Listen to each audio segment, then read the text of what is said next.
Welcome to our Arizona Revised Statutes video library. I'm Shawnna Riggers, Managing Attorney at Arizona Family Law Attorneys. My goal is to take this somewhat dry information, make it a little bit more entertaining, and also provide you with information regarding the laws that are applicable to dissolution, parenting time, custody, child support cases here in Arizona. This is being filmed in 2023, so it's important that if you're seeing that afterwards, that you double check the statute to make sure that it is the most current version. And if you have any questions regarding any of the material, as always, please feel free to reach out to us here at Arizona Family Law Attorneys, where we provide peace of mind as there is no substitute. I'm going to read this statute and then at the end I'll discuss it. If you have questions, reach out to me directly. 25-320-02, self-employed parent, tax practitioner definition. A, on request of either parent or on the court's own motion, before the court enters an order for child support pursuant to section 25-320, the court may order both parents to meet with a federally authorized tax practitioner if at least one of the parents is self-employed. The federally authorized tax practitioner shall review the accuracy of the self-employed parent's records and submit a written report to the court to help it determine the child support obligation. B, each parent may submit to the court the names of not more than 2 federally authorized tax practitioners.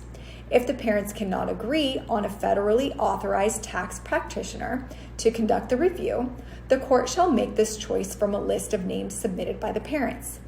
The court shall determine which parent shall pay for the cost of the federally authorized tax practitioner or determine each parent's share of this cost.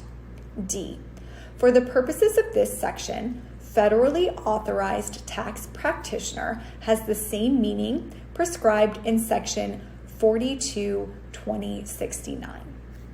So it can be very difficult to determine how much a self-employed person's income is. That is the number that this tax practitioner is supposed to find, because that is the most important number and the basis for the calculator of child support on the child support worksheet.